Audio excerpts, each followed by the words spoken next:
I think I'll use a pick. Usually I don't.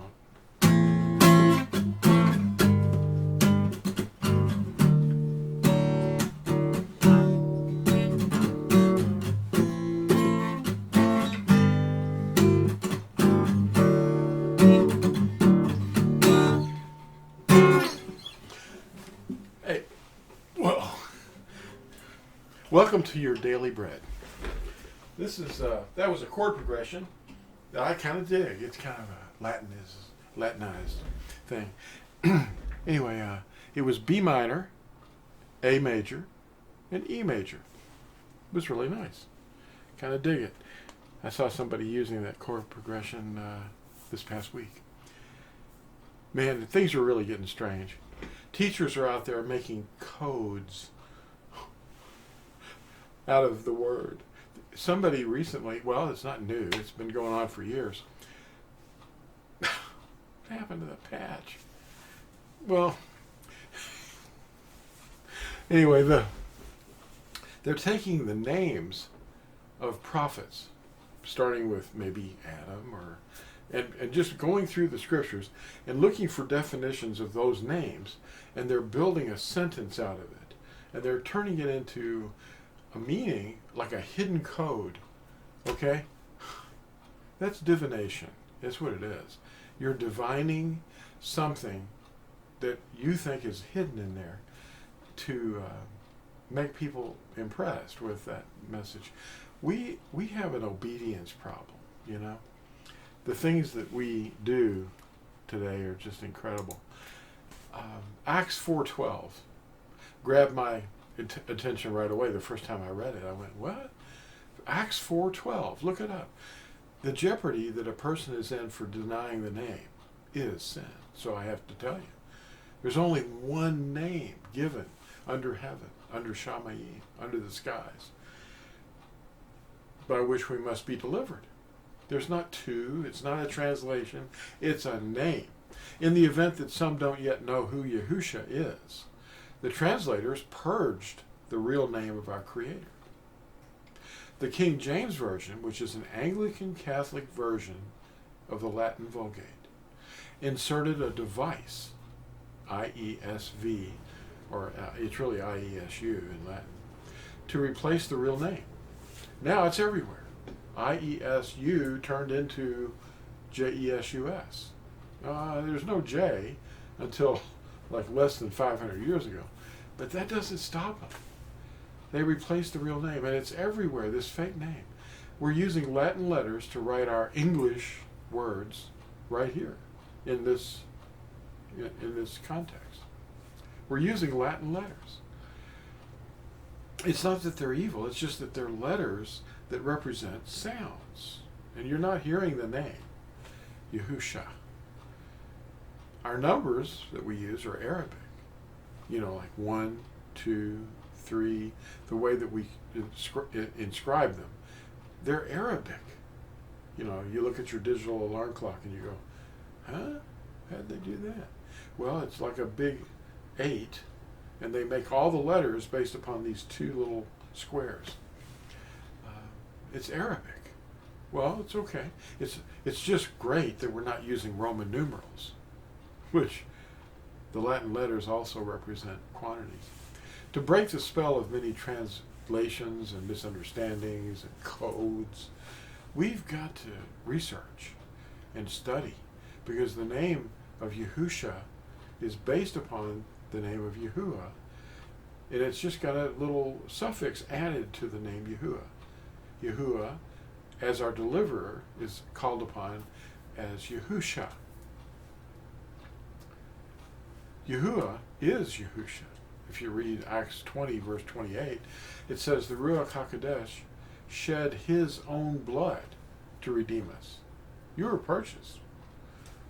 So how could he not be Yahuah? Hebrews 1 and Acts 20 both reveal this very clearly.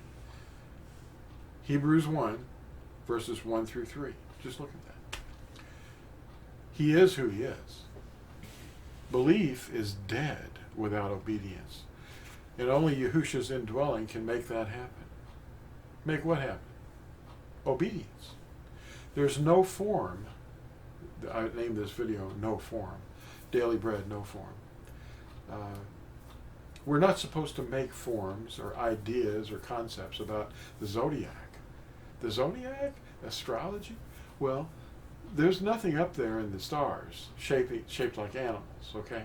We have been taught this since Babel, really. There's nothing up there. There's no heavenly scroll. There's no message in the skies. The message is in the revealed word of Yahuah. Look for it there.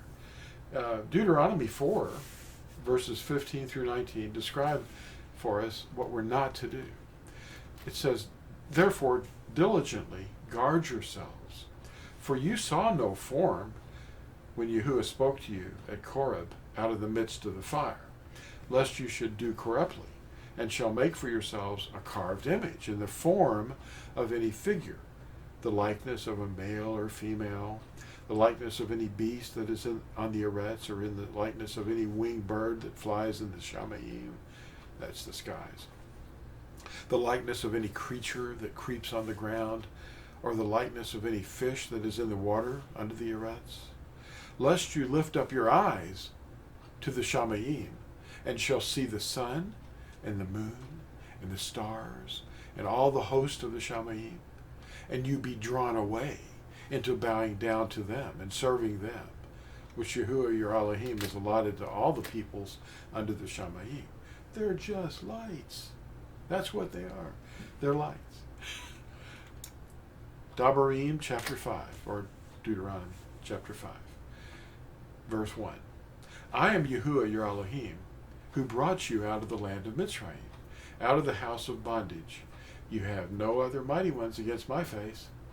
Number 2, you do not make for yourself a carved image, any likeness which is in the Shamayim above, or which is in the arets beneath, or which is in the Mayim under the arets. You do not bow down to them nor serve them.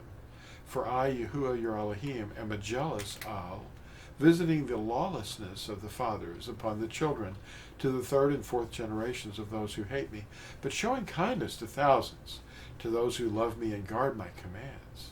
Number 3, you do not cast the name of Yahuah your Elohim to ruin, for Yahuah does not leave him unpunished who casts his name to ruin. Guard the Shabbat Yom, that's the Sabbath day, to set it apart, as Yahuah your Elohim commanded you. 6 Yomim days you labor, and shall do all your work, but the 7th Yom is a Shabbat of Yahuah your Elohim. You do no work, you, nor your son, nor your daughter, nor your male servant, nor your female servant, nor your ox, nor your donkey, nor any of your cattle, nor your stranger who is within your gates, so that your male servant and your female servant rests as you do. And you shall remember that you were a slave in the land of Mitzrayim, and that Yahuah your Elohim brought you out from there by a strong hand and by an outstretched arm. Therefore Yahuah your Elohim commanded you to observe Shabbat Yom.